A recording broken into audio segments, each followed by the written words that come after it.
Hello!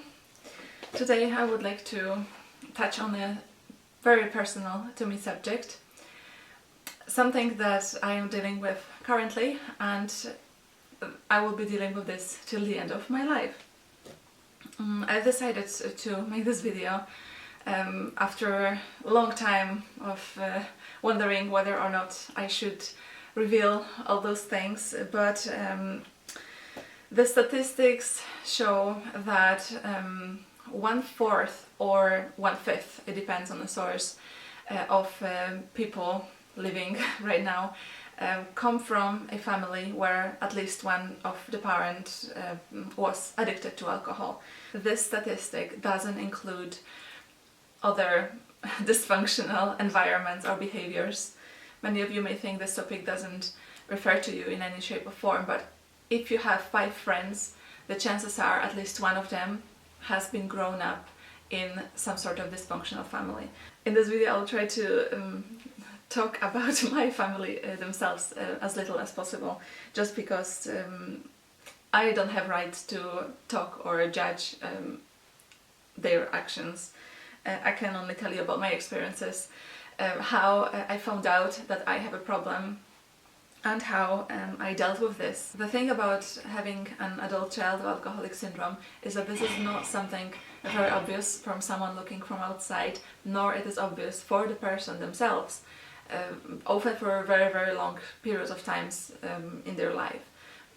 Usually they spot that something is not quite right when their life goes terribly wrong and they don't know why, or they figure out that tasks that everybody else around seem to be doing just fine, they are struggling with. Children, when they grow up, they soak up the patterns of relating to one another from observing their parents and from the way the parents interact with children. If those patterns are sick and dysfunctional, this is the only pattern that gets installed in a child's head.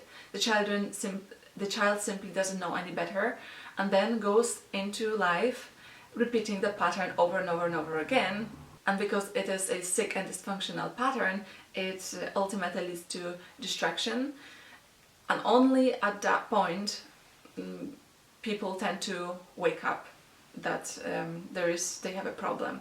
That was a story with me.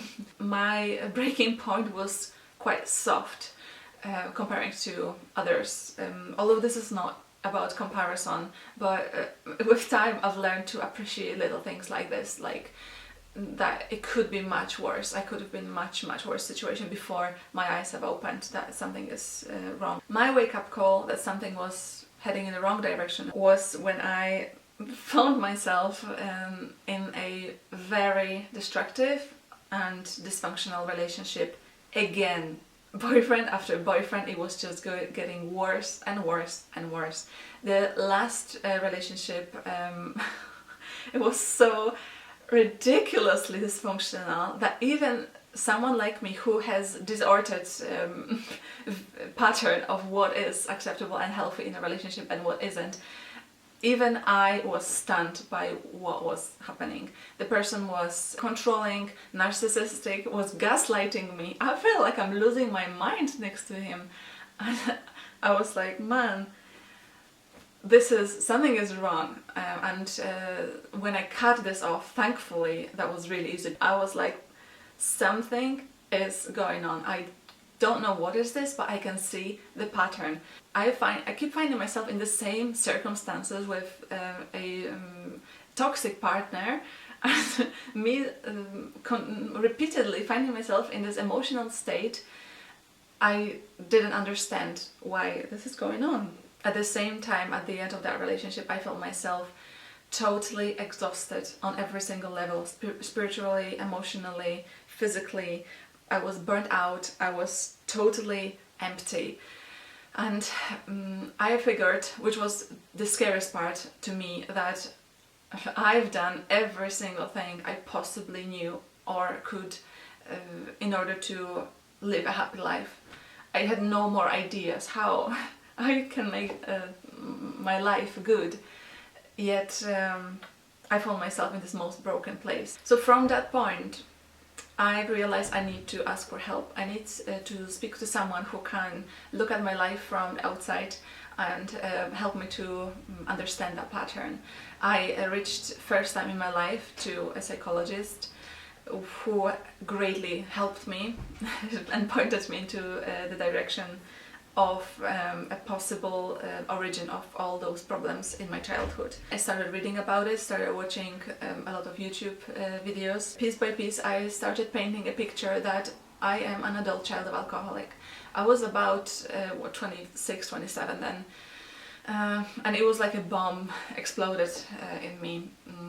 It was awful experience. Adult children of alcoholics have so much of suppressed emotion. They live in denial, just like I did for 27 years. It didn't even cross my mind that things that happen in my childhood can affect me in such a great extent as an adult. I felt mixture of emotions. I've realized that for 26 years I wasn't living my life. I was just repeating a sick pattern that was exhausting me. I also felt a relief because I realized, so I'm not crazy. This is what's wrong with me, and this is what I have to work on. An interesting thing was that all of those realization came up when from the outside seemed like my life was very in order and very peaceful and very good. And this is a very classic example of someone coming from a dysfunctional family, is because I was so used to chaos and drama that I didn't even had a pattern in my head. I didn't have the set of behaviors how to deal with when things are going smooth and soft and healthy. So when I look back at my life for 20, no, maybe not 20, but since I became independent, so since I was about 15, 16, that was a constant chaos. I was changing jobs, I was traveling, I moved to the UK, then I went to Australia, I lived there for a while, I was traveling, I came back, I finished uni, I was changing jobs. When I was in Australia, I was changing jobs 7 times. I could not sit still. I came back here, I was again changing cities, changing places where I was living. It was like a never-ending hamster of chaos. And only when things settled, it was a point when I had a really good job, I had a peaceful place to live, everything was going on really fine except my toxic relationship. But when that was cut off, I realized that I feel the most anxious and most unsettled I've ever felt in my life. Part of the healing is to learn what is healthy and what's unhealthy, because that's the problem. When the only thing that you know is dysfunction, then you don't know what is healthy. You don't know how good life feels. It's a constant emotional pain. It's a constant feeling that something bad is about to happen. It's a constant feeling you're not good enough, you don't deserve anything. You feel shame, you feel lonely. And I'm just going to read you this list of like few points characteristic for people from dysfunctional homes. I know not everybody is gonna watch this video, and it's not referring to everybody, I know, but for those who this video is referring to, if you have few of those characteristics that I'm just about to read, then I believe there is a room of exploring why you keep feeling this way, and there are tools and techniques to manage it and to make you feel good and healthy. Yes, fear of losing control, 100% me. Fear of emotions or feelings, totally. Avoid conflict, high burden of responsibility and constant approval seeking, totally me. An inability to relax and have fun, exactly, that's what I found. I struggled with the easiest thing in the world. I could not relax. Again, it's coming from the place where the chaos and drama was on a daily basis. I didn't know what's going to happen when I'm going to go home. I didn't know if it's safe to be in my room. I didn't know if it's safe to fall asleep. A lot of people have to learn something that's so easy and so natural for everybody else. harsh self-criticism and low self-esteem, denial, difficulties with intimacy, and by intimacy I mean into means see. It's more about emotional connection, emotional allowing someone to really know what's in your heart. That was a biggie for me. I was very, very afraid of this. Develop a victim mentality, adopting compulsive behaviors, more comfortable living in chaos or drama than in peace, totally. The tendency to confuse love with pity, totally. Abandonment issues, a tendency to see everything and everyone in extremes, suffering from accumulation of grief, overreaction to outside changes, etc. So as you can see, this is a whole series of behaviors that have to be unlearned, which is incredibly challenging and incredibly painful, and I'm not gonna lie that it is not, because it is. But what's on the other side, learning what's healthy, living in a soft, easy, healthy flow, is priceless and is worth every minute and every second of your effort that you put into your healing. As much as all of those characteristics were to some extent applicable to me, the main two that I have to worked on the most, and I still do, is codependency and processing emotions. I'm gonna make a separate video about codependency because that's a huge issue. So I've been in my healing journey for about 6 months now.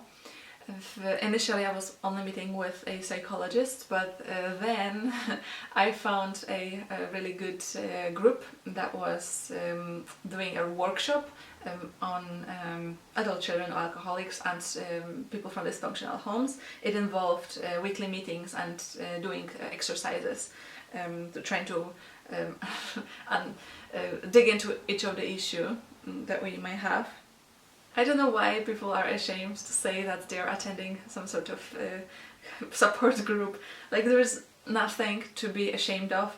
This is very courageous on you if you reach out for help.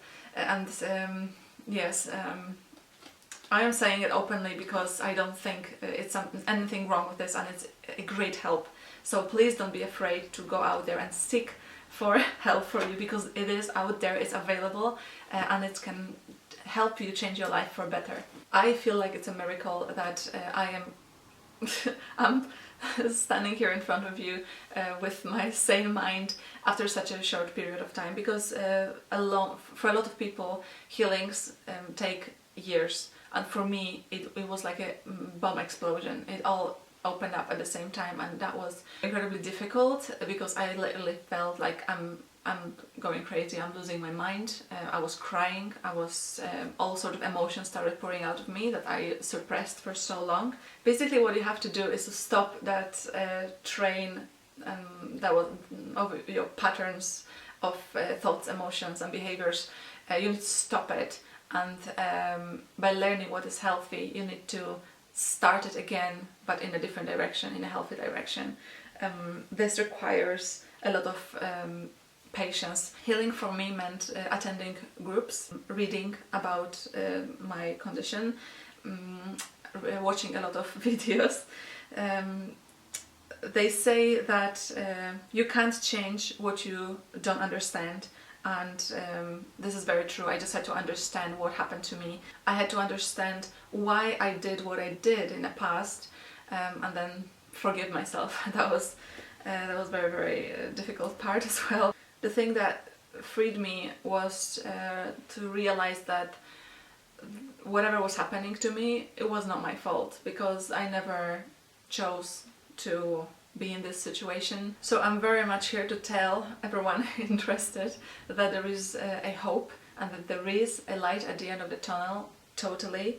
ACOA syndrome is not something that can ever be deleted completely.